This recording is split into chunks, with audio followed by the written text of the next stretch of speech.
What is going on, everybody? Welcome to the BizDad Podcast. Today, I am stoked to have a good conversation with my friend Jon Wanberg.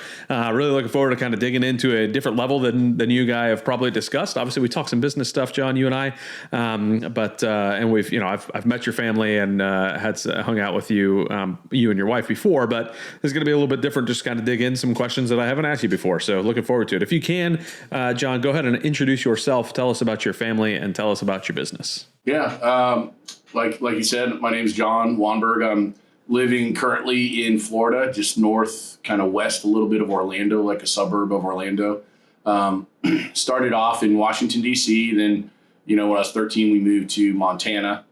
And I kind of grew up there, met my wife there. We went to different high schools, but we went to the same church. So we met in our church youth group in between our junior and senior year. So we kind of dated our senior year, and then the following 2 years got married 2 years out of high school, and been married for 28 years this year. And so we kind of struggled having kids at the beginning. We weren't able to have kids for we didn't want kids right at the beginning. And then about 5 years in, we started trying to have kids, and it took us another 5 or so to have our first. So Jocelyn was born when we were 30, and she's 18 now, about to graduate and go to college. And then her brother Caden 2 years later, and then Kira's my youngest. She's 13, and she was born a couple of years after Caden, so a little over 2 years. So there's a little bit bigger space between them. Business wise, I do real estate. So started when I got to Florida. I started in residential real estate around 2009. And then partnered with my business partner, Eddie Workinger, and we basically started building a team. We started at Remax, and then we kind of continued through Keller Williams, and then our own brokerage. And then during that time, I worked a lot with investors, helping them, buy properties that they would keep as rentals, or eventually they started flipping some of those, and we started doing that for them. And then eventually got into flipping them for ourselves, and then kind of slowly migrated away from the team concept in real estate. Started putting a lot more emphasis and focus on the investment side, where we were flipping properties and keeping long-term rentals for ourselves. And then now we do some build to rent. We have a few little development projects going that we're wrapping up right now. And so that's kind of where we're at now, is just managing the rental portfolio and trying to add to it wherever we can, either through building new construction duplexes or buying properties that we can add in there. But it has to be pretty creative financing to get something to work numbers wise right now, as far as if I'm buying an existing property. So with a duplex, it still works. We can still cash flow on those, but not single family. Welcome to the BizDad Podcast, where we dive into the melding of fathership and entrepreneurship with your host, the original BizDad himself, Adam Labar. Adam is a Christian, a former Air Force officer, a dad to 3 amazing kids, a coach, a real estate investor, and a business owner. On this podcast, he'll explore the unique journeys of amazing dads who are striving for greatness in both business and family. So whether you're a dad who is an aspiring entrepreneur, a seasoned business owner, or simply a man striving to be a better dad, get ready as the BizDad brings you conversations to inspire, challenge, and equip you to be a better dad and entrepreneur. And now, here's Adam. Yeah, so obviously quite a few different transitions in there. And I mean, if you said you went in there in 2009, so what a time to start, right? Right as everything is kind of going haywire. What made you decide to look at real estate when everybody else was, kind of running away? Well, I mean, I think it started way earlier than that. Like, I was in high school. My parents were into Amway, so my dad worked as an FBI agent, so he retired from the FBI after 27 years. But while he was there, my mom was like always looking for ways to make extra money, and they found Amway, and they worked on that for many years. I don't know that they ever made much money with it, or if any money with it, but the one good thing that Amway had is they have some really good like personal development stuff. They kind of push people towards Jim Rohn stuff and a lot of the other like personal development teachers and salespeople, and they have a lot of good books. And so one of the books that they pass around a lot is the Rich Dad Poor Dad. So I read Rich Dad Poor Dad. I read Cash Flow Quadrant. And so in high school, I was like, man, someday I want to own like 10 rental properties, and I want to have them paid off. I want to own 10 rental properties and have them paid off. And that was kind of like my retirement goal. And then, so I had in my mind, I want to do something involving real estate for a long time. And then I eventually, so I'll kind of take a detour. So before I moved to Florida, I worked at a church in Illinois. I was an associate pastor there, and kind of worked with the youth group, and then the young adults, like the graduated from youth group, young college age kids. And when I decided that wasn't for me, like I was like, okay, I want to do something different. I want to, enter the business world somewhere. There is where I got my real estate license. And then I realized like, I don't really want to, I have nothing else tying me here other than this church. So I don't want to build a real estate career there. And so I ended up moving to Florida. And then, I started getting into real estate as the market was just absolutely collapsing. So it was a very difficult time. And at the time I didn't have the money to go buy investments. I didn't have the money to flip properties. And so I was just in the process of trying to figure it out. And so, that's how I ended up working with investors, is because at the time when everything was going down, they were the only ones that were doing the opposite and were buying or picking properties up because they could see the opportunity. Everybody else thought the sky was falling. And so they were buying houses for nothing. And then, we would get them renovated, and they'd either keep them as rentals, or like at first they were keeping them as rentals. And then after a while, they're like, okay, well, now that you've totally renovated this property, what do you think it would sell for? And that was as the market was kind of, bellying out and kind of leveling off. And that's when they started flipping them. And so it just kind of was the natural progression, I guess.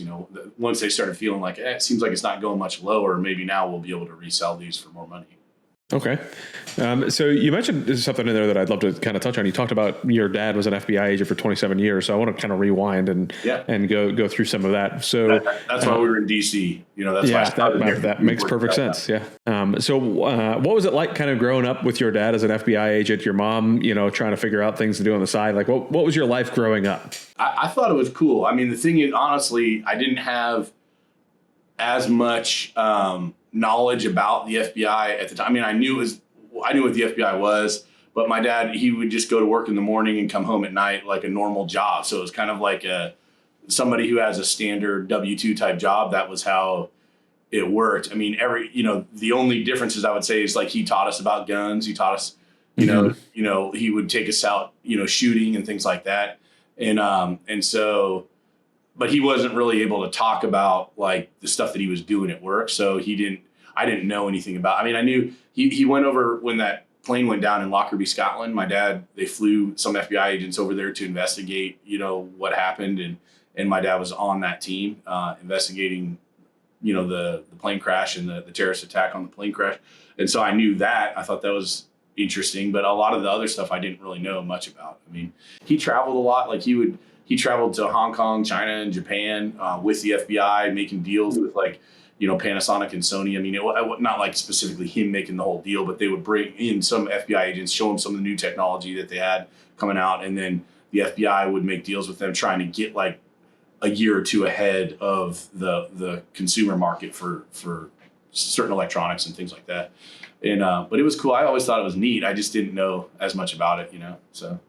Like, and he worked a lot because in DC, the traffic is horrible. So it would be like an hour and a half to 2 hour commute in and out. So he pretty much, and he worked like the FBI allows them to work overtime up to 2 hours a day every day. So you could work a 10-hour day instead of an 8-hour day, and they pay you 2 hours of overtime. And so my dad did that the whole time we were growing up. So he worked 10 hours plus he had, an hour commute on either side of that. So he was gone for like 12 hours at least every day. What did that feel like for you with him being gone that often and traveling also? Like how did that look to you growing up? The traveling was probably maybe once, twice a year, sometimes, 3 times a year for like a week or whatever.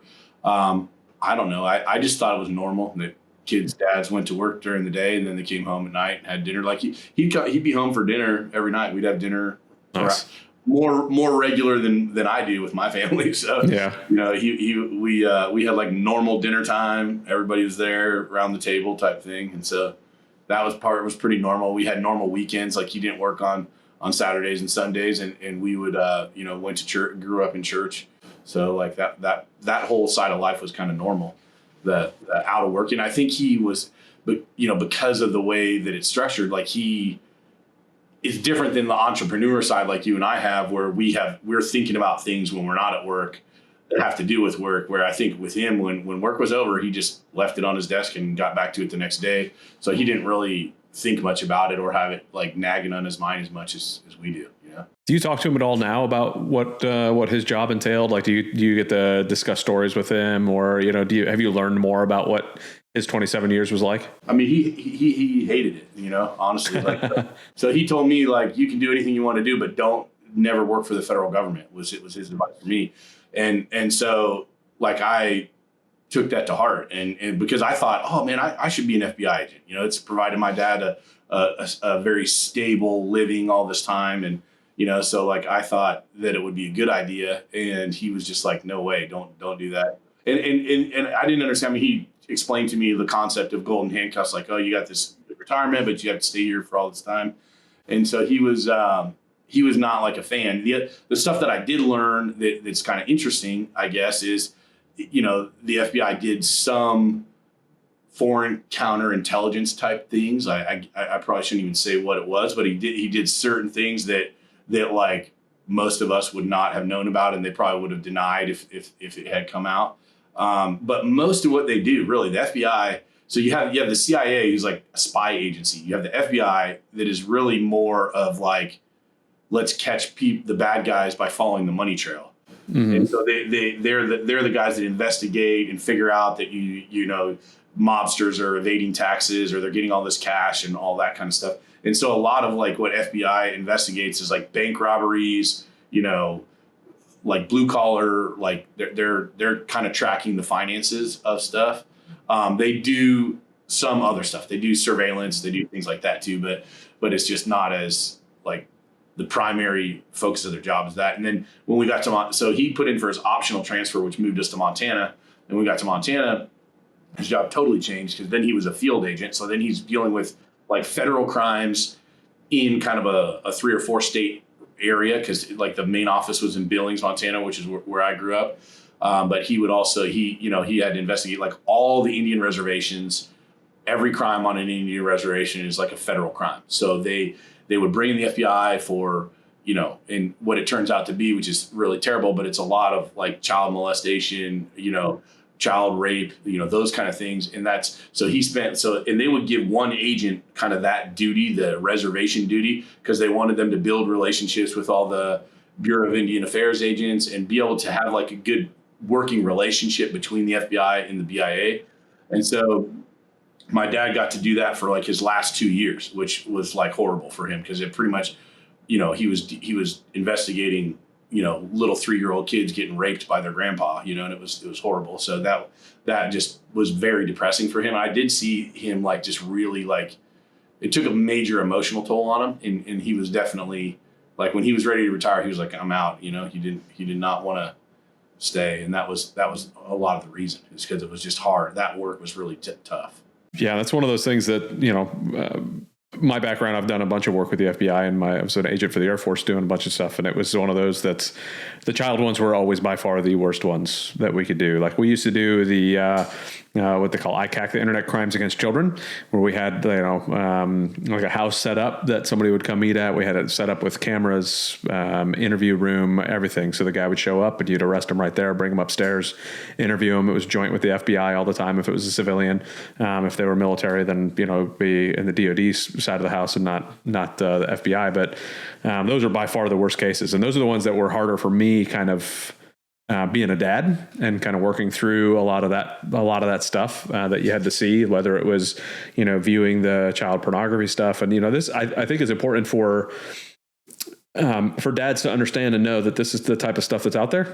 Like, I mean, it's out there, whether you want it to be or not, it's there. And, like, when I'm talking to folks, they're like, hey, should I, what do you guys think about, getting my kid this tablet or bringing them onto this video game? And I'm like, it's not about your kid having access to that. It's about other people having access to your kid, because, there are a bunch of terrible human beings out there that are using any platform they can to get access to kids and do all sorts of stuff. And I mean, what you're talking about is, back in the, the 80s and 90s. So that's a little bit different, days, pre-internet, nowadays it's just so much easier. And it's just, have you, if you were to look back at your childhood, do you think that you can kind of recognize when that shift started happening for him in the work that he was doing? Oh yeah. Cause I mean, it was when we got to Montana. So initially when we got to Montana, he did, you remember like I forgot what the guy's name was, like Weaver or something, who like the FBI had this big standoff with this guy, and the guy's wife got shot, and it was like a big deal on the news.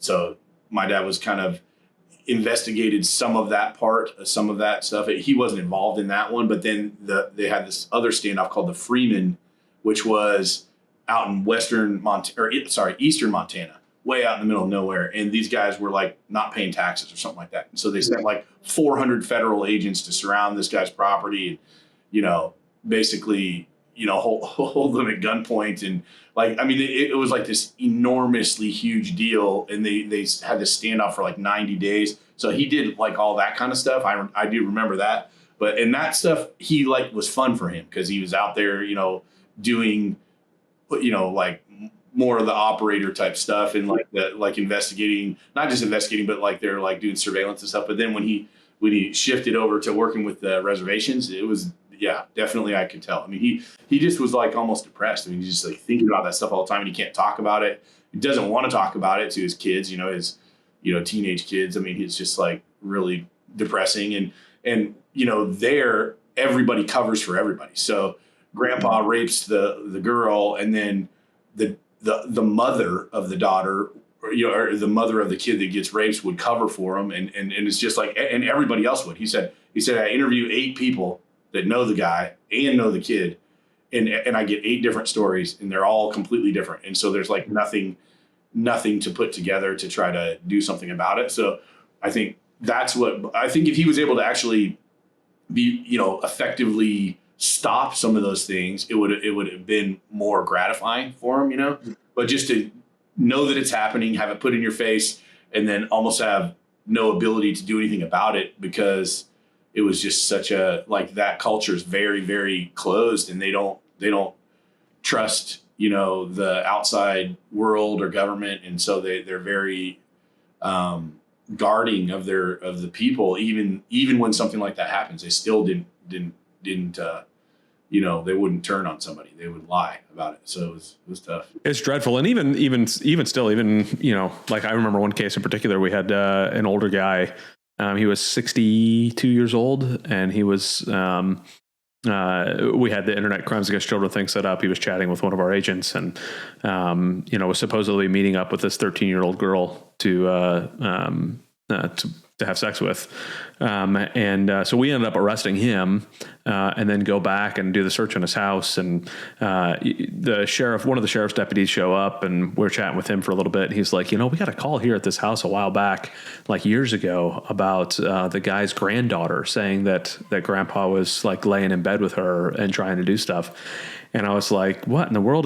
But they went in, and everybody shamed the daughter to basically change her story. Like the mom shamed, the dad shamed, everybody was just like, no way, that's not grandpa. You're lying. You're just trying to get attention, blah, blah, blah. And it's one of those things that the more people can understand that this actually happens in real life to little kids. And whether you want to, like, even if you don't want to believe it, at least pull the string. At least start asking questions. Like you may not want to believe it, but ask the questions. Because then at this point, guess what happened with that little girl? Grandpa had access to her anytime, because all of a sudden now she's just a little liar that nobody can trust. So what does she tell herself? Oh, well, this is my life now. And like she had to live for a couple years with that as her grandfather. And I was like, golly, like those were such heartbreaking cases. So I can imagine that was really rough for your dad. And I know for me personally, like I told you, it was rough for the kids, especially when I had a daughter. I was like, man, oh man, I never I never want those images to come up while I'm talking to my daughter. So, like, have you had any more conversation with your dad about this? Has he kind of worked through a lot of that stuff, or does he still kind of hold it in, you think? I don't know. I mean, I have lots of conversations with my dad. We moved him down to from Montana to Florida now. Nice. So him and I have been hanging out a lot more this year than probably for the last 25 years. But he doesn't talk about that stuff very much. I mean, it was like kind of a bad period of his life, I guess. It just more like a sad period. It's like, he was just dealing with that a lot, because most of the crimes that they were investigating on the reservation were, basically child crimes. Yeah, child sex crimes primarily. So it's really, really rough, pretty difficult. Man. All right. So we're going to shift gears a little bit now that we've gone down some dark paths there. But I do think it's important to talk about that type of stuff, though, for multiple reasons. One is, for all of us to be aware, especially dads, to be aware that this is the type of thing that goes on in the world, like whether you like it or not. And if there's anybody listening to this and wants to chat about it to kind of help them prepare themselves for that with their kids, feel free to reach out. I would love to be able to help support in whatever way I can. But also that our parents and ourselves, all of us have things that we hold on to in our past, whether we want to or not. They're there in our brain. They're haunting us in the background sometimes. So, don't be afraid to just discuss those things and get it out and feel better about it. Like, it helped me a ton to talk about some of that stuff. Like, it was weird because I would, I deployed to Iraq and Afghanistan as a bomb dog handler. So my job was to go out and find bombs in combat zones, right? So like, we're in Afghanistan, jumping out of helicopters, going and finding bombs at bad guys' houses, right? And, going door to door in Iraq, never knowing what you're going, we went to a Pepsi factory once in Baghdad, that half of the factory made Pepsi and the other half of the factory made bombs. So we went there, from some intel that we got to go try to find what was going on, which is how we uncovered that half of the factory was making bombs. But, I go through all of that stuff, and the stuff that sticks with me the most is the child cases. It's like, okay, like what is going to stick? You never know. Like, so, but talking about it, having a supportive spouse, being able to communicate with her, being able to talk to other people, just kind of getting it off my chest has been one of the biggest things. So if you're holding on to something too, anybody, not you, John, but anybody listening, like, if you're holding on to it, don't figure out how to get it out, because that's the best way to be able to kind of move on from that sort of stuff. So I think the hardest thing, is to just comprehend that kind of stuff happens. Like, for normal human beings without a really depraved mind, it's hard to imagine that actually, intellectually that it exists, but it's just hard to believe. Really, it's really hard to believe that somebody could do something so horrible to a kid. So it's hard to fathom that. Yeah, there are moments where I hug my kid and I'm like, oh, good gracious. It just like wipes over me. Like, how can people do some of these things to kids? Like, it just boggles my mind. Like, it's heartbreaking. So anyways, like I said, let's shift gears a little bit. So you meet your wife in high school. You guys are going to church together. You're in youth group. You end up getting married. How does, I would assume that's how you kind of started going down the youth group path and becoming an associate pastor. But walk me through what that looked like for you after graduating high school and moving on. Sure. So in high school, I got a scholarship to go to a state school if I wanted to for my grades. And I decided I wanted to go to Bible school, which my parents were not thrilled about. And so I went to a ministry training school, and then it was a 2-year school. Came back, and then Carrie and I got married, and then we volunteered at our church that we were at, just helping the youth pastor there, and just supporting them any way that we could. And then he ended up moving on to another church, and when he left, it was after he left is when I took that position down in Illinois. So we did that for 4 years, I guess, about 4 years. What, you said that you didn't really want to stick to that. You realized that wasn't where you wanted to go. And then the real estate kind of piqued your interest. So, what kind of led you down to going, maybe this isn't what I wanted? Was it where you also mentioned your parents not really thrilled about it? Did your parents have something to do with you not wanting to continue it too? Or was that just separate? No, not at all. So for me, it was just I just felt like this is the thing to do. If I'm going to serve God, I want to go all the way. And so I didn't really have any other plan. And then I was in the middle, working for this church, and I was an associate pastor helping. So I helped anything I could help with. So I would do a lot of the funerals, because the pastor didn't really like doing the funerals, and I would do the funerals.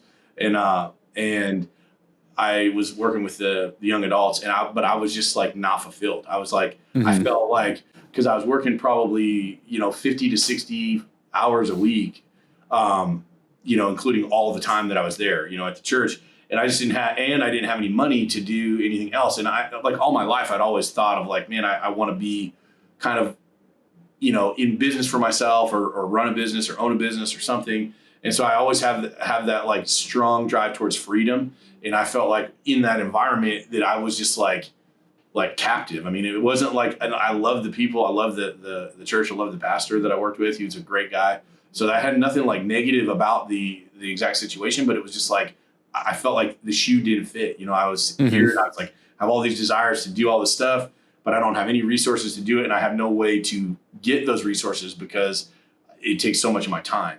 And so I remember just talking with my wife, and I'm like, I don't know. I feel like I got to do something different. I mean, I'm not happy. Like, I'm trying to do the best that I can, but it's not like, it's one of those things that I don't know. I don't want to use like too much like, ethereal, religious type terminology, but I just felt like God was leading me on to the next stage, the next step. It was like, hey, this was here for a season of your life, but it's not your whole life.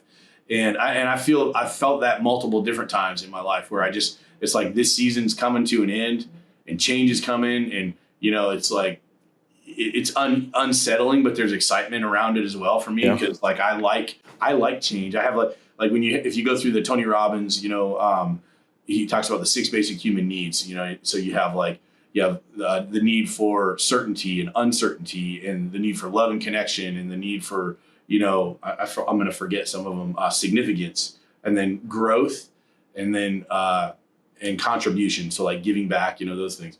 And for me, like, uncertainty is one of my highest needs, which is variety, change, things being different, like not doing the same thing forever. So my wife, her need for certainty is very high. Most people have a very high need for certainty. They like things, they want to know, like, okay, if we go to that restaurant, I know they have this meal I like, you know what I mean? They like the certainty of knowing what's coming, or of being settled into a career, or being settled into a house. Like for me, like the ideal world would be one where I get to live in a different house every year, and move all around the world and live in different countries. I mean, I would love that stuff because I really enjoy the variety. So I get kind of excited about change. But anyway, that's kind of what happened. I just realized this doesn't fit, and I stopped kind of fighting against that. Like, so at first you're like, no, I'm going to try to make it fit, and then I just realized, I was like, no, this doesn't fit, and it's never going to fit for me. And so I need to just be open to what's next for me. You know what I mean? What it is that I feel like God's leading me towards, and not hang on to this thing just because it's what I know.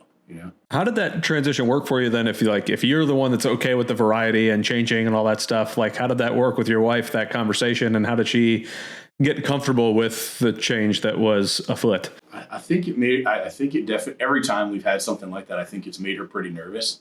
But she trusts me, and she's just like, she knew too. Cause she, like, when I told her, like, I was like, I just don't think I want to do this anymore. She was like, okay. Like she could tell, like I think she knew, probably, she never said anything to me about it, but I feel like she probably knew that it wasn't fitting me and my personality. Because my personality is just, I love freedom, like being able to make decisions, make choices. And in that environment, there was none of that. And it wasn't like so much rules and regulations or something like that, it was just the fact that I didn't have time.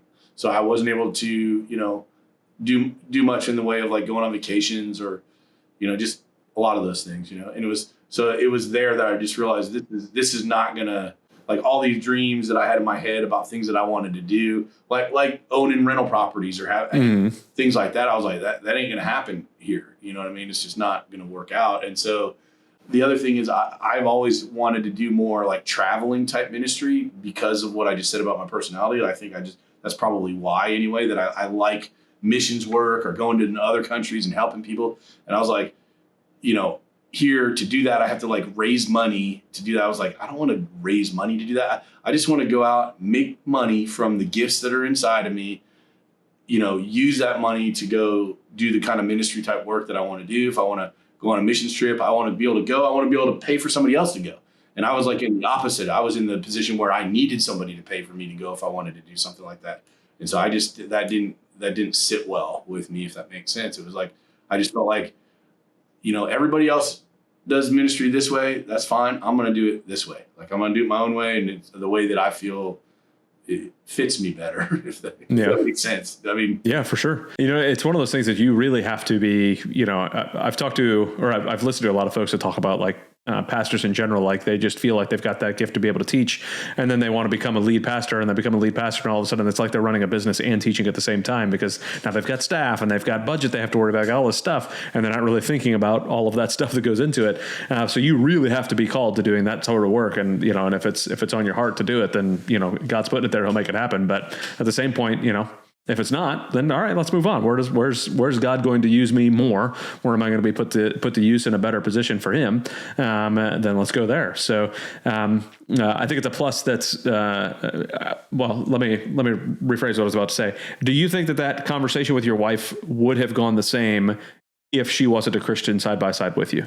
Yeah. But I don't think if she wasn't, I don't think she'd want to be married to a guy that thinks he's going to be bad. That's so valid. Yes. But the change in general, I suppose. But no, I don't think that. I think that she trusts that I have her best interest in mind, and she believes in me and encourages me. I mean, because that was like, I mean, that when you don't make very much money and you're going to quit not making very much money to go make zero money and like start from the bottom. I mean, that's definitely takes a lot of faith and a lot of trust. And it was just like, it was a lot of things that just happened at the right time for us.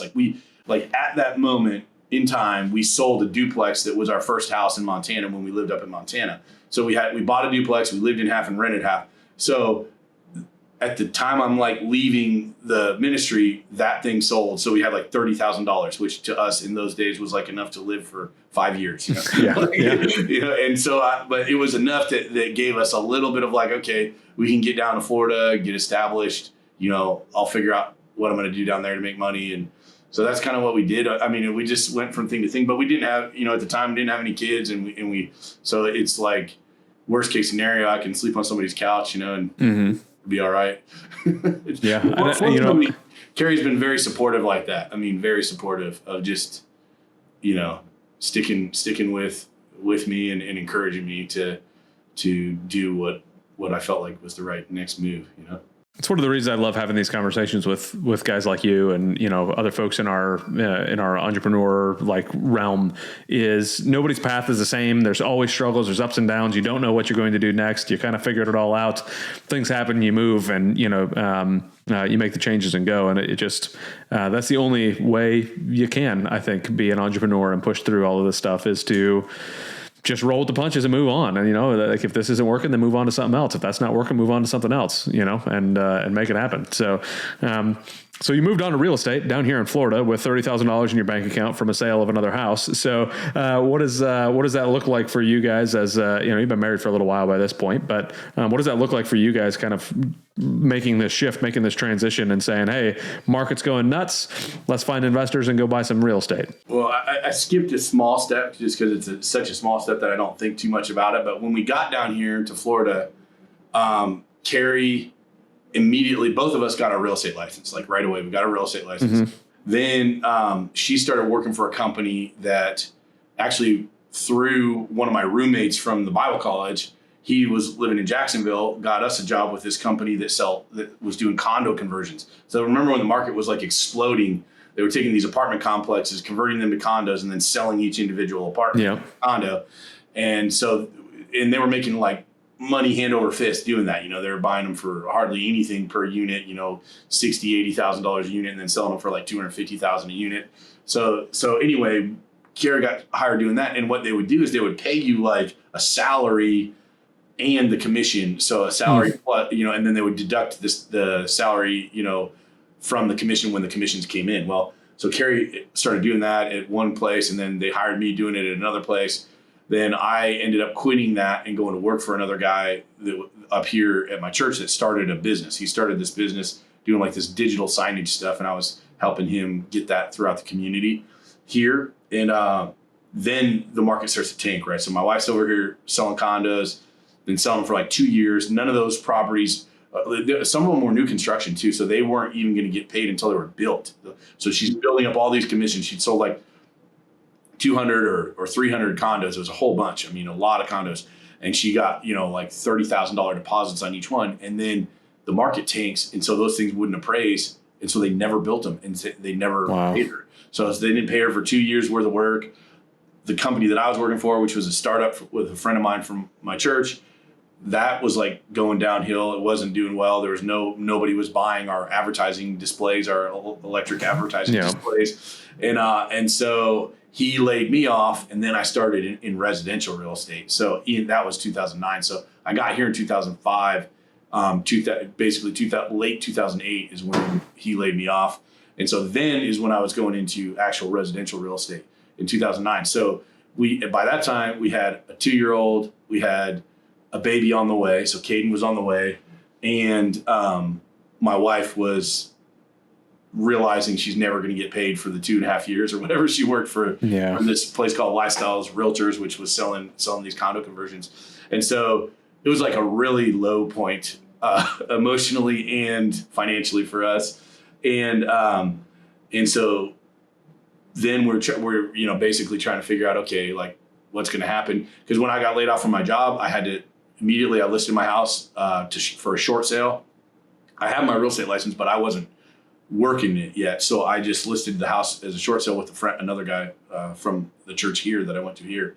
And so then while we're going through that process, I was like, we were flying back to Montana for something. I can't remember what. We were on an airplane. Carrie's just like, what are you going to do? Like, what are you thinking you're going to do? And I was just like, I don't know. I was like, I think I might go into real estate, and she was just like, you'll do great at that. Like, she was just like super encouraging, nice. like what you were talking about. Like she was just super encouraging. And I just remember sitting there going, wow, like she's like pregnant, like big pregnant. We have a 2-year-old, and she's like encouraging me to like go further out on the limb and take this big risk where we had literally like no money coming in.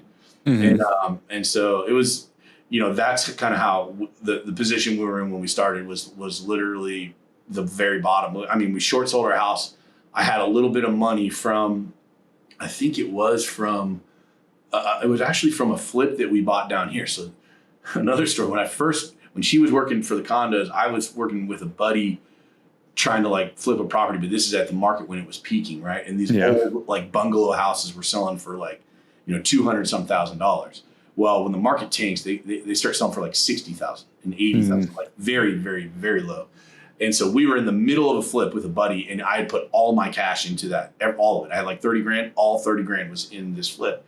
Well, fast forward 2 years, we had ended up having to rent that out for 2 years. Now we get to the place where I'm right about to go into real estate, or I'm losing my house to a short sale. And right then, by some miracle, the guy that's renting that property from us was able to buy it. So he bought that house. I didn't get any like extra cash, but I got my 30 grand back out. And just getting that money out was what allowed me to start in real estate. And because in the very beginning, I mean, you're just making phone calls and running around with buyers, and the market's going down like this. So everybody's so afraid to buy because, what's 180,000 today is 160,000 2 months from now. It's 140. It just kept on tanking here anyway.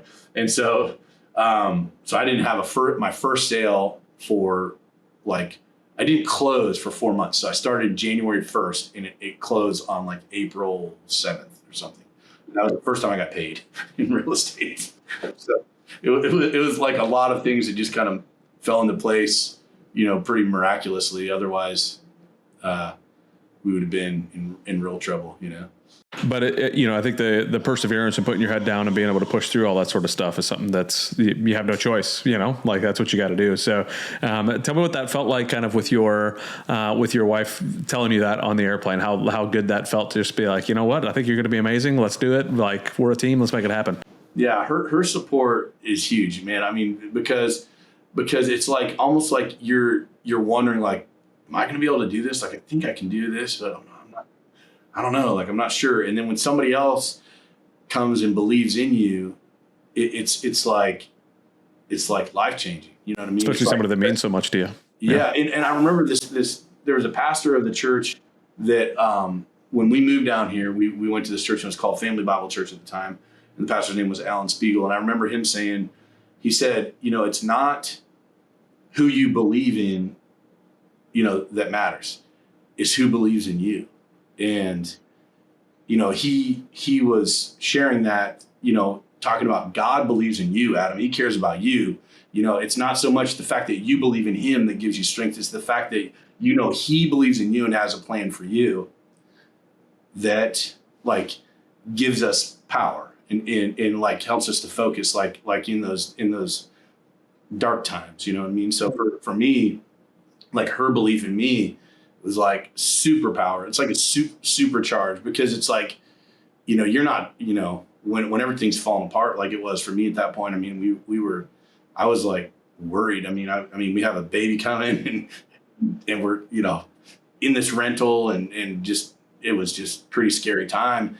And for her to just continue to believe in me at that time, it was just like, I wasn't really believing in myself at that point, and it's sometimes I think it's like when you hear, like when people tell you, put your faith in God, Adam, believe in God, do this, right? It's like something for you to do.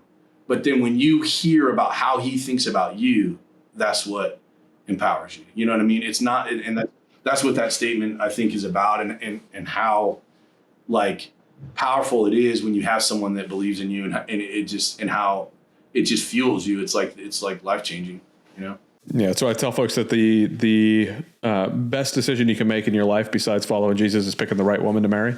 Like when I talk to dudes, like if you could find the right woman to marry, like it is a massive difference in your strength and your abilities and your. Why do I have my kids just jumping in here?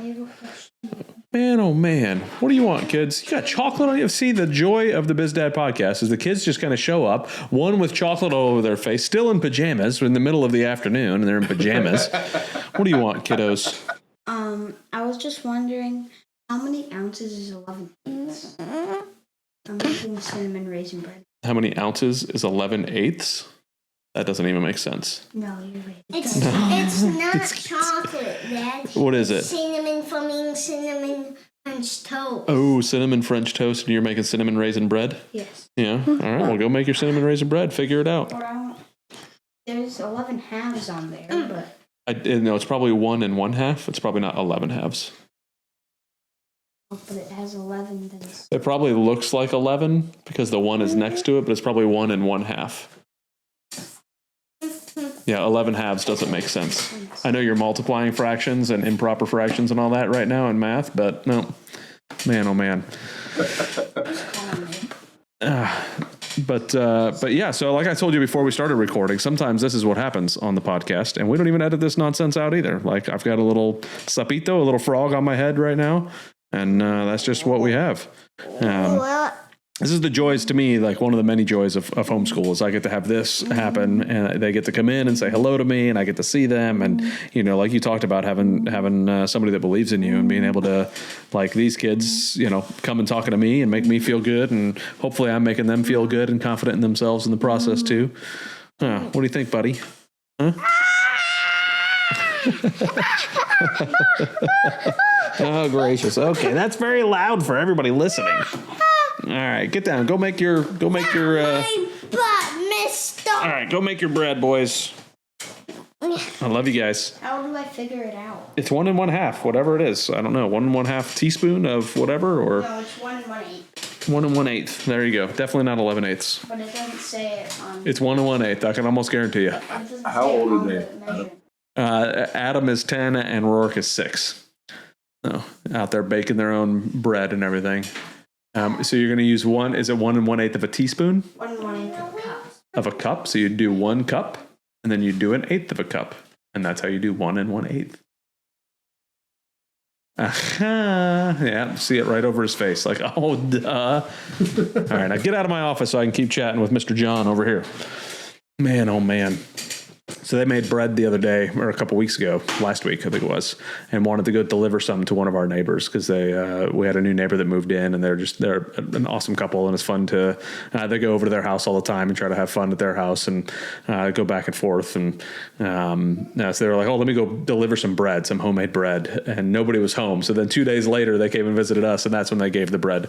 Was 2 days after it was. I was like, oh well, make some cinnamon raisin stuff, bring them fresh, warm cinnamon raisin bread instead of 2-day-old white bread. Right. So, anyways, yeah. So we're talking about your wife being supportive and having anybody like having that supportive person. So, let's keep going then into the business side of the house, right? So she's supportive of it. You guys are ready to go. You go and get your first transaction, and make your first bit of money in April of, was that 2009? Yeah. Was when you started doing that. So April of 2009, and then it's kind of off to the races from there. So how did you kind of transform from that first transaction, things kind of falling apart, to, and then now like all of a sudden you have a brokerage, you're running a team, you get yourself a Keller Williams, then eventually owning your own brokerage. How did that kind of all evolve? One step at a time. I started with a local boutique brokerage called Vanjie Berry Signature Realty. She was another friend from our church. So I knew her and felt like I could get trained there on how to sell real estate because I didn't know what I was doing at the time. And so I went there, started working there. Eddie worked there also, and we worked together there. And then we started getting recruited by a guy from RE/MAX. We both decided, let's go over to RE/MAX. They had lots of room, lots of office space, things like that. So we thought it would be a good fit for us. We got over there, and about 6 months after we were working at RE/MAX, Eddie came over and he said, hey man, I'm going to build a real estate team, and I want to get this Boomtown website. Do you want to do it with me? And I was like, okay, like I didn't know much about it. And that was kind of the beginning of our partnership. And so we bought this Boomtown website, started hiring people to help us manage all the leads that were coming in from it. And then we, just kind of built this team, probably not the right way, but we did it anyway. We just kept adding, ideally you should add admin first, and then you add salespeople, and then you add admin. So you have the capacity to handle the business before you get new salespeople to go bring in more business. Otherwise you bring in all the business and then you don't have anyone to manage it. You make, bad customer service, and then the people are pissed off at you, like that. And so it works better to do it, add the admin first, but we were adding salespeople first, and then we would add admin as we went along. And anyway, we were there for a couple of years, and then we went from there to Keller Williams. And so Keller Williams, we kind of built a pretty good size real estate team. At one point, I think we had like 27 people total, including our sales team and our admin.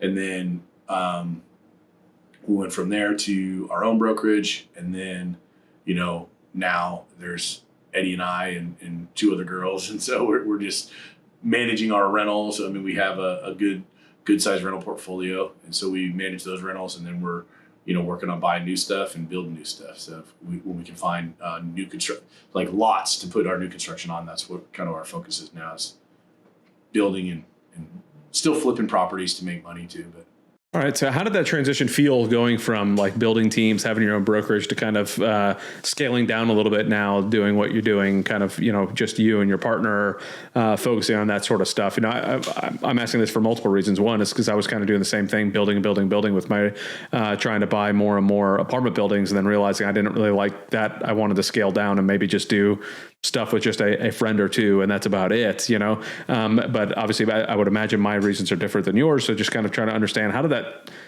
it feel for you personally to say, hey, I've built this thing and now I want to scale it down, what does that look like? A couple things happened. Like, I think there's a big difference between Eddie's personality and my personality, and like what he will tolerate and what I will tolerate. And so he, I think, is more wanting to like not have so many salaries that are dependent on him, not have so many people dependent on him. And the thing is, it's funny because like when we had tons of people on the team, we might have made, I don't know, it was like $300,000 or something like that for our whole team. It was like not that much money. It was a lot because we were always adding more staff, adding more lead sources, adding more things. And it was like super complex, but not that profitable.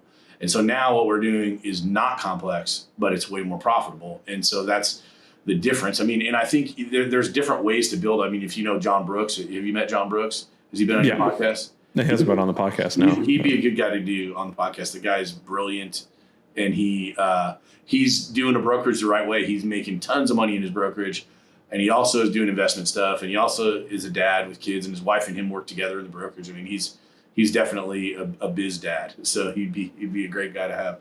But we just I feel like we never really developed the right systems and process. We had great systems and processes, and but we were always like trying to lead by buying more leads, buying more putting on more admin and stuff like that, and it wasn't as profitable as it could have been. So we just didn't have that really nailed down. And then once a couple of our larger producers, they're with us for 3, 4, 5 years. Some of them, I think Chad was with us for 9 years. And when they decided to leave, we were just like, I don't want to do this again. Like, I don't want to rebuild this. So it was kind of like dealt to us, that way. It wasn't really like, a conscious choice at the beginning, I don't think. But once it started, like, people started, leaving, doing their own thing, which I'm happy for them. And I encourage them to do that. You know what I mean? Because it was kind of like less chaos, less complexity for us to manage. And at the same time, we had gotten to the place where our rentals, like, so when we first bought all the rentals, like each one we would buy, we would just bank all of the rental income because we were making the money off the brokerage. So all the rental income we were banking as reserves for when air conditioners go bad or roofs go bad or whatever. Well, now we've gotten to the place where we had a bunch of money in the bank from that to do any repairs and CapEx that we needed to do. And so we had like lots of reserves, and all of our properties were pretty much new roofs, new ACs, new everything. So they were already like positioned well too. So we didn't even need these reserves necessarily unless somebody goes vacant or whatever.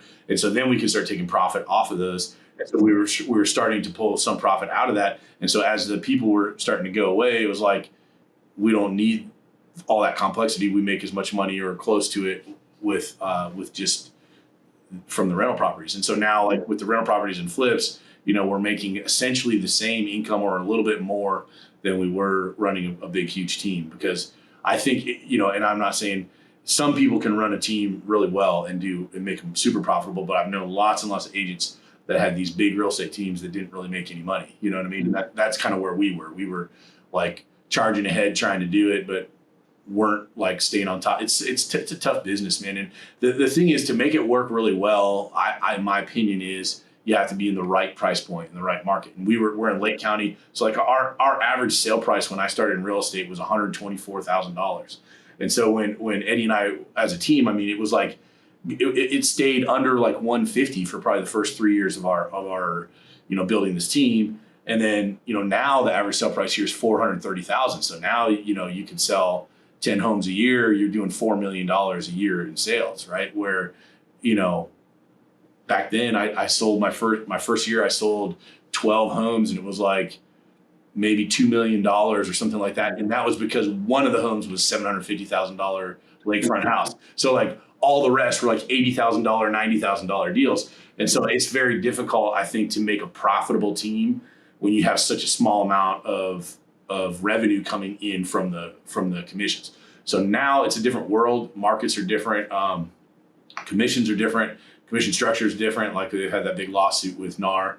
And so like all that stuff has just kind of made it, I think it made it easier by the price point being so much higher, but harder by some of the new regulations and different things that they're dealing with now. So for us, we just don't really need it and don't care to go back that direction, So you've gone through a bunch of these changes. You've had kids in the middle of it. How has it been with your kids? Kind of how do they view what you do, and what is it that you kind of talk to them about when it comes to what dad does at work? I teach them mostly about investment because I want them. I don't want them to be realtors, salespeople. I want them to be investors. They can get a real estate license if they want to, but I want them to make money from their investments. Like that's where I believe very, very strongly in the cash flow quadrant and Rich Dad, Poor Dad, whatever you think of Kiyosaki or whether it's true or not true, I don't care. Like in my opinion, that book like changed my life, and it just gave me the right framework to understand like when I earn money from my job, my hours, I got to take that and plant it over here in the ground. And when that grows up, then I can take some of that harvest. You know what I mean? But if you spend the money that you earn with your hours, you don't ever get off the treadmill, ever. And so like, I don't want my kids to get on the treadmill. I want my kids to figure out a way, like what is the way that I'm going to get off this treadmill? And in most cases, it's going to be through investments. And so like my thought, like when we started flipping properties for ourselves, Eddie and I, we were constantly taking the money and then dumping it back into the next deal and then the next deal and the next deal. And we were just kind of making our income coming from the real estate team in the transactions we were doing over here. And I just had this concept, like I was like, we have to figure out how many times can we turn this money over before, like, and replant it in the ground and get the harvest and then replant that if we can, like before we have to live on it. And so for a couple of years, that's what we did, is we just kept on taking the harvest and just making it into new seed and planting it and taking it and planting it. And then that was what allowed us to gain, basically the trajectory or the I don't know what you call it, like the momentum to get off the ground. And so my kids, they know that we're investors. They know that we get paid rent from our rental properties. I show them properties. Hey, that's one of my houses. This is one of my houses, so that they understand like what it is that I do. I take them to properties when they're a total mess, and I can make them clean it out and put all the stuff in the dumpster. And so like I want them to understand the world that I live in, but Caden, thinks he wants to be involved in working in real estate or developing or doing like multifamily or something like that. And Jocelyn last night, she told Carrie, she said, I think I might want to get my real estate license. And I was like, oh, that's cool. You can do that. And like I said, like for me, realtor is like, to get a real estate license, it's like $300, and you can take a class and you got to pay, I don't know, $1,500 a year in dues. It's a very low barrier to entry, and you don't have to know anything pretty much to be a real estate agent. So like a lot of realtors are not very highly skilled. They don't know much about the market. They don't know much about advertising. They don't know much about marketing. And so they're not very good at what they do. So that's why realtors have a very low approval rating from customers. So I'm not opposed to realtors. I love realtors, and I am a realtor, but that's not what I don't want my kids to think they're going to make a bunch of money from commissions. Like they're going to, if they do make a bunch of money from commissions, they're going to have to take that and then put it over here into an investment that's going to pay them, and they can live off this investment money, not the money that's coming from the their actual hours that they're plowing into the business, And has that been one of the discussions you've actually had with them? Or, because you said that you like to talk about that stuff, but like she wants to be a real estate agent. Like truly, this is how you should kind of structure it. Is that something you're planning to have? Oh yeah. Oh, definitely. I mean, I've had some of these talks with them, and, I've listened to a bunch of the books with them, on audiobooks and things like that. But, Jocelyn, I've had less time, on those kind of conversations than I did with Caden. And that's because she was the first, right? And when she was born, I was working a zillion hours and working weekends and nights and, just trying to tread water to get my head above water at the time when we were, totally broke, And so that was like, I feel like I had less of those kind of higher level thinking conversations with her than I did with Caden, but I definitely talk about that stuff a lot. I mean, that's what I want them to, the way I want them to think is just very, much that they're in charge of their future. They're in charge of the outcome, and that they cannot depend on some employer to deliver them the life of their dreams. I mean, that don't happen, And so it's not any employer, no business's job to give them everything that they want in life. That's going to be come from what that's the federal government's job, right? Yeah. That's what most people believe. It's either their boss or the federal government. Like exactly, the average person believes that. Yeah. One of the two of them are required to give me everything I want. Like that's just what this is. Yeah. Right. Totally. How have those conversations went? Like, how have your kids kind of received it, especially living in a time right now where it does seem that everybody thinks things should just be given to them, and society has gone such a wacky way.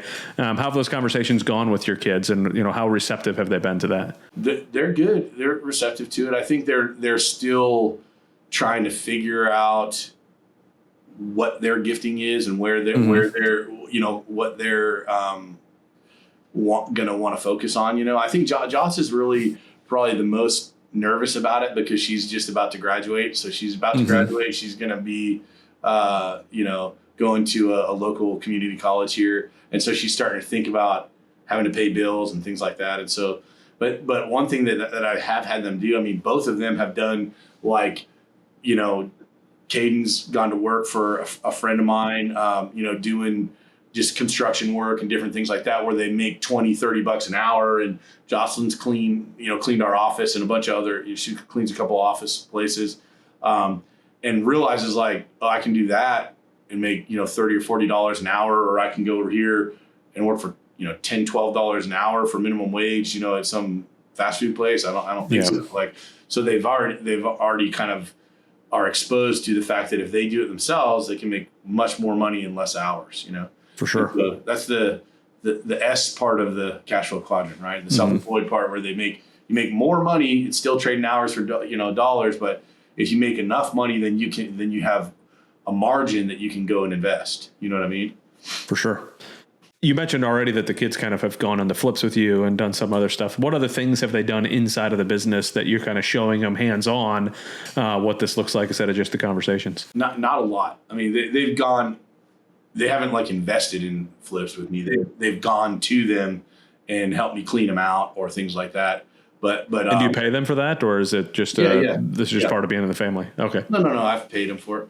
I mean, but it's they haven't done a whole lot of involvement yet. I mean, they're still in school. Caden's in he's a junior, or no, he's a sophomore. Jocelyn's a senior, and so she's been super involved in volleyball too. So she goes to school, has volleyball practice at night, it's tournaments on weekends. So she doesn't have that much time to get involved in the business. And since like they've been in high school, I pretty much am not working on weekends either.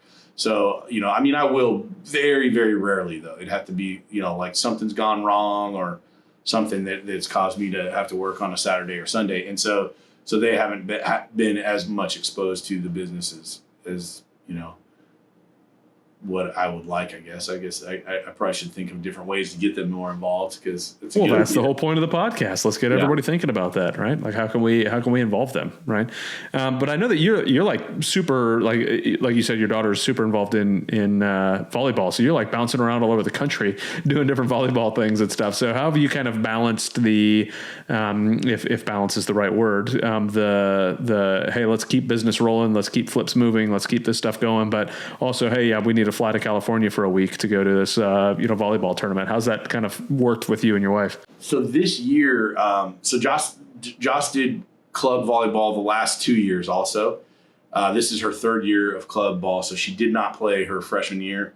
And this year she's on I forgot what they call it, but it's like an American team or whatever. So they travel all the time. Where last year it was mostly local. Like we'd go to Tampa, we'd go to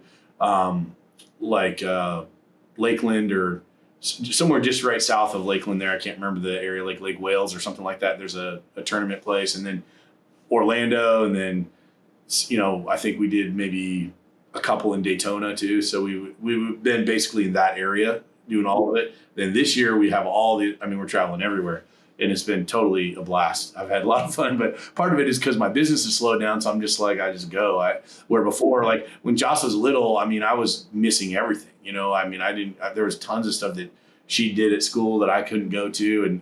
And so, because I was out, running around with buyers and sellers or, selling properties, and I just didn't have the free time to do it. And where now I have more time. And so I'm just doing more stuff with them, and it's like I only got one shot, so I'm doing it when I can, And so I feel like the balance thing is tough, because like everybody thinks about like, oh, I have to have this work-life balance. I got to be totally balanced at work, and totally balanced with the kids, and totally balanced with how much time I spend with my wife, and totally balanced with how much I spend with the kids.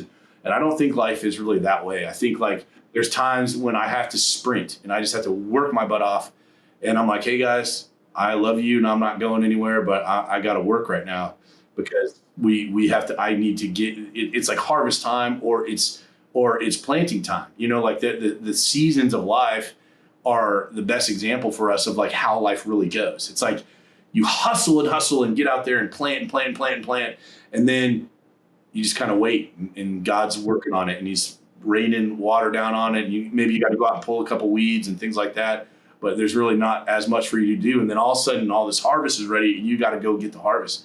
And, I know one of my main investors that I worked with is a guy named Art, and he's a farmer up in Illinois. And during harvest season, I mean, that dude is working. He'll call me 10, 11 o'clock at night. He's still in his freaking combine, and he'll be just, driving and chatting with me because it's funny because most of the time he's real busy, and he will, he don't talk on the phone very much, or if he does, it's very short. And, but when he's in the combine, he'll talk a long time, because he's just got all this time. But he'll work, I mean, from early in the morning till late at night. I mean, 16-hour, 17-hour days just to get all that harvest in. And so, that's the way I think life is. Sometimes I think we got to go put in a bunch of extra effort to get this business up off the ground. And then once it's going, then we got a little bit of time. Now we got to swing the pendulum the other way and go spend a bunch of time with our family while it's summertime, right? And then as it becomes fall again and the harvest is about to come in, maybe I have to go back and put a bunch more effort into work. And I think that's just the way it is until you reach, escape velocity or whatever it is that, like, David Osborne and some of these guys talk about. Once the businesses are just there's so much money that you don't have to do that as much. But I still think even then, I think that something might go wrong with this business, and then they got to put a bunch of time into that wasn't part of their normal thing. And I just think that's how life is, and you can't beat yourself up for getting out of balance. Life is more about getting out of balance and then back into balance, and out of balance and back into balance, and just recognizing where you are that day. Like, hey, I had a good conversation with my wife for a while. We should, let's go to lunch this week, and spend some time together, because, maybe I'm not normally doing that, but I'm just going to throw something extra in there because I know it's needed at the time. And it's the same with the kids. Like when my kids are going through something, I mean, when Joss, there's been a couple times where she's been going through something and, dealing with a whole bunch of like kind of emotional turmoil or whatever from school or relationships with kids or whatever. And I'll just feel like, I got to spend a bunch of extra time with her right now. Like there's something that it's just this, and it's like just being aware that that's going on and then responding when the kid needs the time, instead of going with your default of, I don't have time, or I'm busy, or I have work. You have to be like, no, wait, this time work is less important and this is more important. And so I'm going to go do that instead. And so I think that's the, ultimately just recognizing those things that are happening and being able to respond appropriately, I've tried to explain the life balance and the seasons as well multiple times. Like it's less like if our climate tried to stay as balanced as we feel like our day should be, then it would be, we'd have snow in the morning, and then it would be raining in the afternoon, and then it'd be sunny in the evening, and then all of a sudden it'd be, it would just be a mess all day. But it's not a simple 8 hours sleeping, 8 hours of working, 8 hours of family. Like that's not how life works. So, but you had already said it, and I talk about it all the time. Is you had communicated those moments with your family. Hey, this is what I'm seeing. This is what's happening. So how has that communication kind of shifted over time? Because I know that's like, it is unbelievably important to make sure that you're communicating with your wife and kids so that they know, because like our kids are resilient. They can work through a lot of stuff, but everybody can work through it better if they know it's coming and we have the conversation. So how would you say your communication skills have kind of changed as you've seen how your family responds to it? I feel like, as far as communication goes, I feel like I do a pretty good job of communicating with the family and the kids, and I'm doing better now. Like my wife and I feel like our relationship has just kind of gotten better and better and better and better as we've gone along. And so we're at this place now where she, like, sometimes if I'm working late, for a couple days, she'll be like, hey, seems like you're kind of in a busy season. Is that you're going to be working late for a little bit? And I'll just be like, yeah, I think so. Or, maybe, well, Friday I can take off early. You want to, let's do a date night or whatever. So I can just recognize she's seeing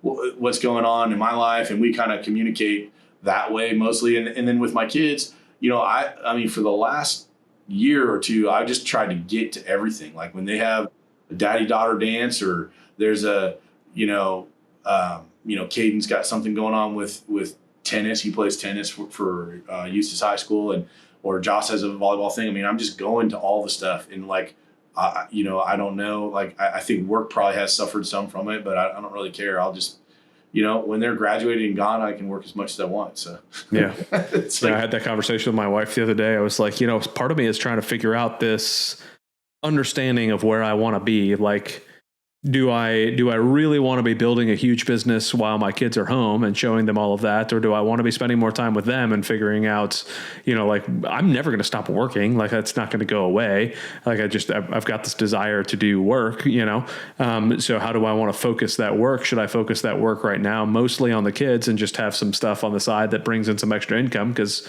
we've already got some decent passive stuff? Or do I, keep on trying to grow and build and do all this stuff and potentially miss out on stuff on the kids? And it's such a hard to try to figure that out. But, you've got an 18-year-old all the way down to, what was it? Your youngest is 13, you said? So, how do you think that if you were to look back at it, where my oldest is 10 and my youngest is 2, if you were to look back at it and say, okay, well, these are the things that I would adjust at that age range, or how my mindset would kind of shift based off of what you know now, what would your thoughts be there? Yeah, just make sure that you take time to play with them and to have fun with them, which I know you do that already, and it's like, for me, I feel like just paying attention to, not just to like what I see in the kids, but what my wife says. Like, a lot of times my wife will say, things are not going well with Josh right now. I think she needs some time from you, and I'm like, okay. And just listening to that, because sometimes I do miss the cues, you know what I mean? And I don't pay attention, but I think like, where you're at with your kids at that young age. So there's a couple things. Like, I don't believe the time, like when they're littler, I think it's more about just being there. You know what I mean? Like, just if they want to wrestle or they want to play ball or whatever, it's not as like intense of like, has to be specifically structured and focused and, around this certain kind of topic or anything. But when they're older, you got less time, but it's more focused and it's more like, hey, we need to talk about this topic and we need to cover this thing. You know what I mean? There's something that's going on in life for them or for you or for the family. So I think that it shifts a little bit. And for me, it was kind of the reverse. I had less time when they were little, when they needed more time.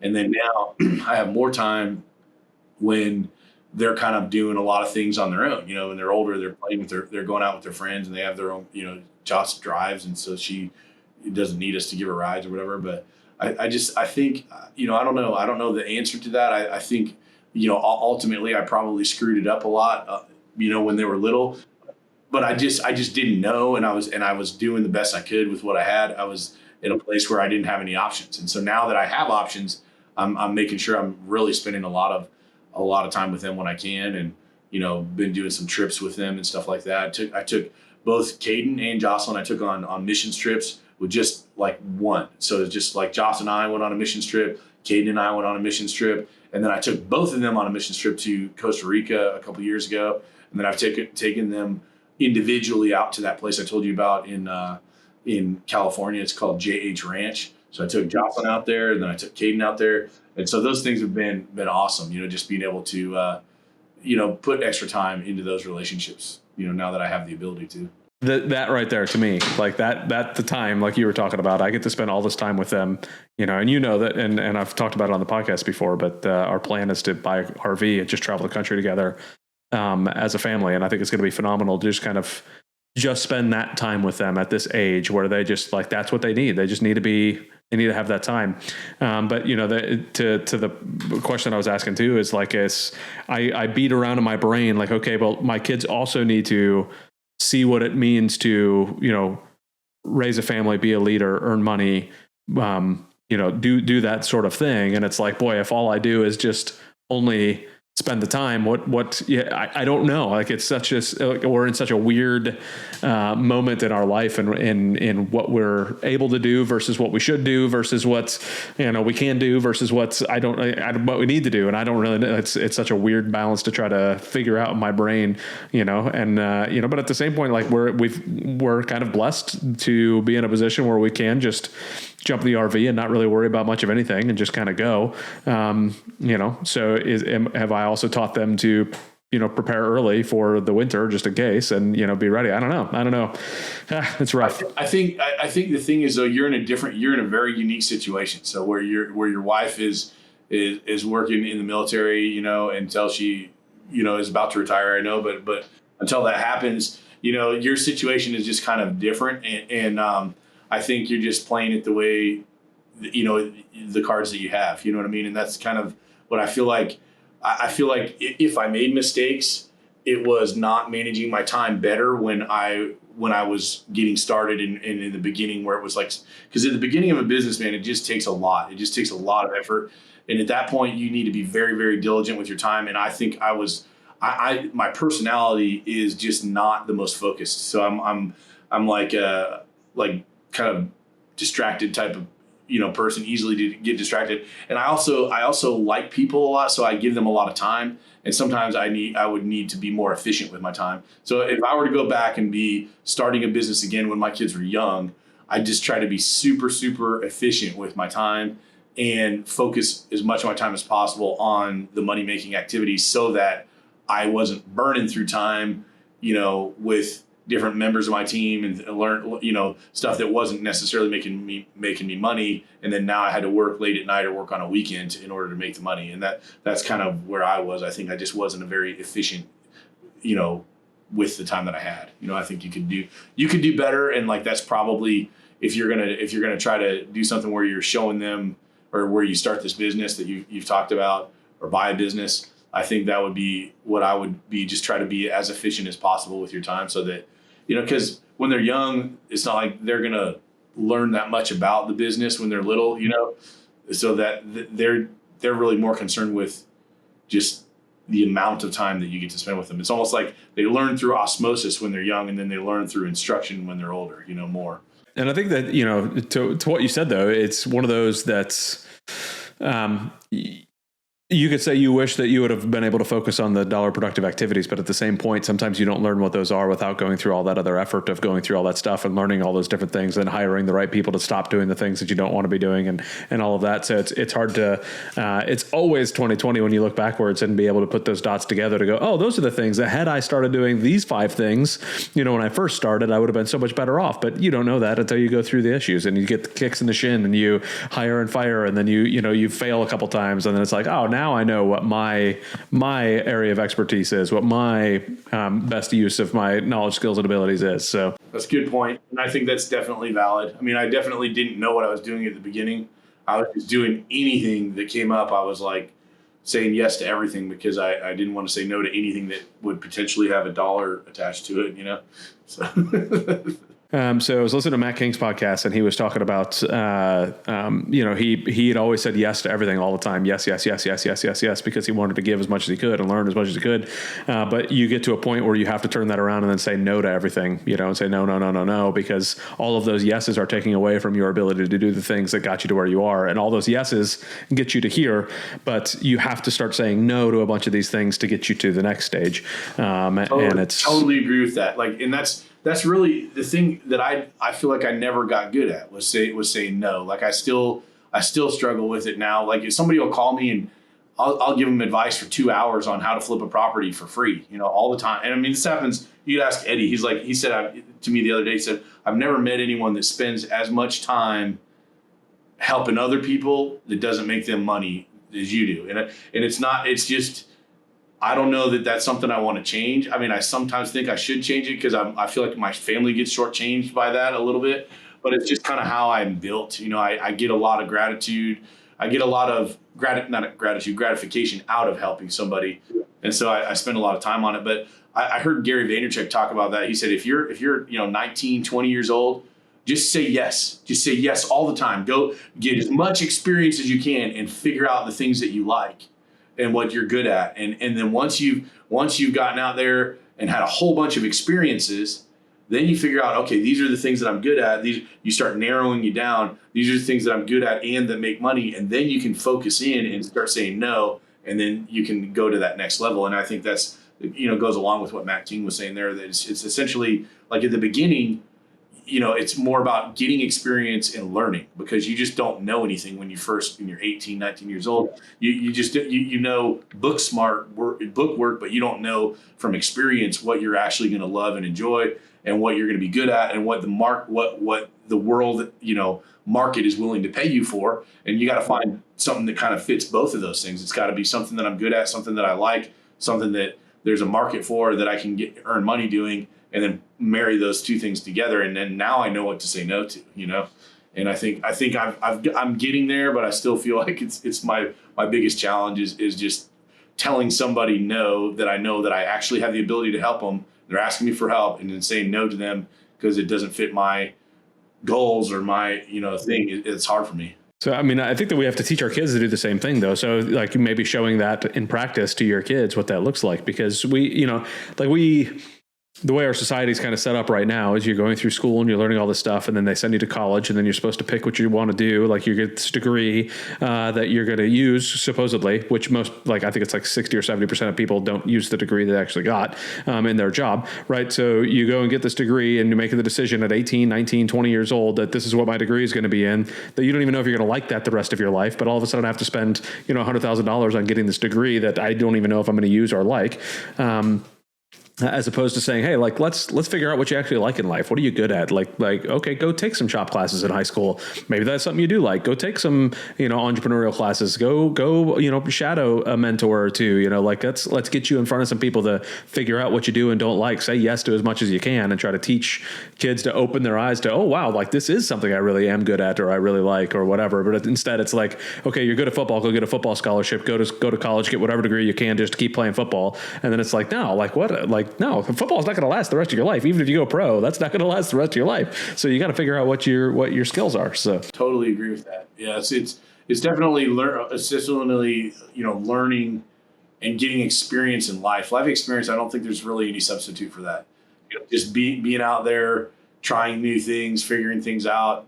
Like the experience you got in the military, I would imagine has dramatically shaped your worldview, your just everything has changed from. Yeah, that's why I hate everybody. Yeah, it probably has more to do with like your success and the things that you just know how to do and understand and want to do than anything. And it's not like directly related. It's just life experience that you get there. Learning how to apply that. And I always wanted to change things all the time. I'm always looking for something different to do. And that's what, it's kind of exhausting, honestly, because I'm always like, oh, well, I learned how to do that, and that was fun, but now I want to do something else. And it's like, boy, it gets exhausting. But at the same point, like that, my brain always wants to go find something new to do. And it's fun for me. I enjoy it, and it keeps me kind of bouncing around, keeps my brain moving, keeps me thinking differently, keeps me on my feet. I don't know. It's weird. I did the same thing in the military, bouncing around all over the place, always volunteering. Oh yeah, take me there, or send me there, or I'll do this, or yeah, I'll try that, and like, what the heck? I'll do anything. And that's probably the best advice you could give to someone in the military is say yes to everything. Like get as much experience as you can, get to know as many different people as you can. Like, I mean, but there's very little cost to saying yes in that environment. Then you get out of there, and then like you're saying, that's when you start getting to the place where now when I say yes to something, I'm saying no to something else. Yeah. So yeah, and it's some of the folks who've been in the military here, you say yes to everything, and they're freaking out like, no, never volunteer for anything, right? Because you always feel like you're going to get screwed. But at the same point, I was that guy. I was like, I traveled everywhere. I was on all sorts of different things. I did all sorts of different stuff. They were asked for something. I said, yeah, I'll go try it out.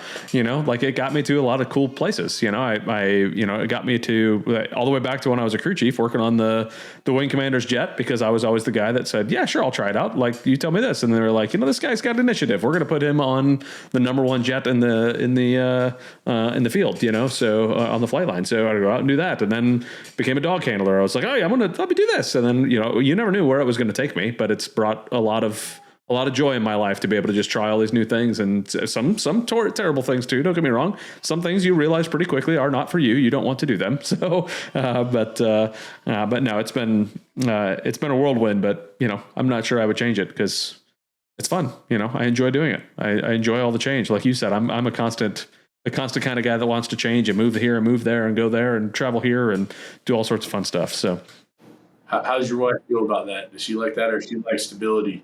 Well, I mean, she's been in the Air Force for 20 years, right? So she's bounced around all over the world herself. But I think she's at a point where she kind of wants the stability, especially right now since we live close to family. She's like, boy, it's kind of nice. I haven't done this in 20 years and I'm near family, and like our kids are near their cousins, and like I don't know if I want to change this, so it's a little bit difficult for her to kind of grasp a hold of that. But at the same point, she was like, man, we have always ended up on our feet, no matter where we've gone, no matter what decisions we've made, we've always ended up on our feet and we've always had fun doing it. So like, let's just keep the change rolling, So, it's taken her a little bit of time to kind of, especially like talking about this RV trip, selling the house and all the stuff. She's like, I don't know about all this, I really like our house and I like this, but she's like, we always end up on our feet and we always have fun and we always, who cares? Let's figure it out. So, she's up for it. Just, it's kind of tough because she's like, man, I finally just felt like I was going to settle into where we are, and now we're moving somewhere else. So, but we're not moving. We'll be back. So, are you know what kind of RV you're going to get? You're going to get like a bus type RV, or are you going to get like a pull behind a truck type RV? No, I'm going to get a bus type RV. It's a Class A is what they're called. So drive that big old thing, 40 to 44 feet, somewhere in that size. It's going to have a garage in the back to pull the dirt bikes and the 4-wheeler and all that all over the place with us. Cause our goal is to hit every state. I'll be recording this podcast from the back of the RV or from outside of the RV or wherever we're at that time. It's going to be a lot of fun. I'm looking forward to it for sure. It's going to be crazy, but it'll be fun. Yeah, my kids are like, what are we going to do with our animals? And I was like, well, I mean, the dog is definitely coming with us. So he's going to be running around the camper with us, but, and all the campgrounds, but, I'm not sure. We've got, my oldest son has a little snake. And then Rourke's got a bearded dragon. So we're kind of like, I don't know. Let's see if, we could find somewhere to, build a shelf on the inside the camper to bring these things with us. I have no idea what our plan is yet. So, we'll kind of figure it all out, or, have some friends that could take care of them for a while, but I don't want anything to, I don't want anything to stop what we're doing necessarily. Like, obviously we want to be wise with what we're doing, but we have to think through it all. But adventure is what life's all about. So I'm going to go and do the adventure and have some fun with it. That's awesome, man. Carrie and I have been wanting to do that forever. I think we've been kind of waiting till the kids are, like, they've been in high school here and they're pretty plugged into their schools and stuff, and so they're kind of out of it. But we might do it with Kira, just take her and homeschool her, and that's an option. Well, let me know if you decide. I'll help you kind of walk through everything that I've done to kind of prepare for it and set it all up, and look into everything that I can. So I'll be here to support wherever, including the homeschool stuff. So. But John, it was awesome being able to chat with you for a while about all this stuff that I didn't know half of that stuff that we talked about. So it was fun to just kind of chat with you and kind of learn a little bit more about how you've built things and how you kind of processed through everything that you're doing. So I mean, I love that you are an involved dad, that you're bouncing around doing the volleyball stuff, bringing you and I chat all the time. We're in a GoPod together, and so I get to hear a lot about your involvement with the kids, which I think is phenomenal. And I think that I want to commend you for doing that and maintaining that with your kids. Obviously that's why I had you on the podcast. So, keep that up. Encourage other men, other dads to do the same thing. I think that we need the more dads we have involved in kids' lives, the better off I think our future is going to be. Things start to fall apart when the government becomes a dad as opposed to a real involved father inside the house. 100% that, man. So yeah. I appreciate you having me on, man. It's been a lot of fun. Good Absolutely. Chat. Yep. So if folks are hearing this, maybe they want to buy a house out in the Orlando area. Maybe they just want to connect and you said something that kind of sparked their interest. What's the best way for folks to get a hold of you? They can just, you can email me. I have jonwanberg@gmail.com or reach out and call me. I think my phone number is still connected to my to my Facebook like a crazy person. So very good. All right. Well, reach out to Jon if there's anything that he can do to help. If you heard something that you're just like, I want to chat with Jon a little bit more about that, or hey, I'm going to be in Orlando and looking for advice on real estate in the area, or maybe they've got a flip they want to sell you. You never know. great. But Jon, again, I really appreciate you jumping on. Everybody listening, thank you so much for listening in. Please like and subscribe, comment below. Tell us what your favorite part of the podcast was. Tell us also what your least favorite part of the podcast was. What didn't you like? What did you disagree with? We'll be happy to jump on and tell you why you're wrong and why you shouldn't disagree with anything we say, because, we're perfect and we know everything. So again, thank you, Jon. Thank you, everybody. And we will see everybody on the next show. See you, man. Thanks. Thank you so much for listening to the BizDad Podcast. We hope you found some value in your time here with us, and we look forward to bringing you the next episode. If you've enjoyed today's show, please subscribe and share so you and your friends won't miss our upcoming episodes. Connect with us on Facebook, Instagram, LinkedIn, Twitter, and Rumble, where we continue these discussions and share more valuable content. Be the dad you know you need to be and run your business in a way you're proud to share with your kids. Keep crushing it.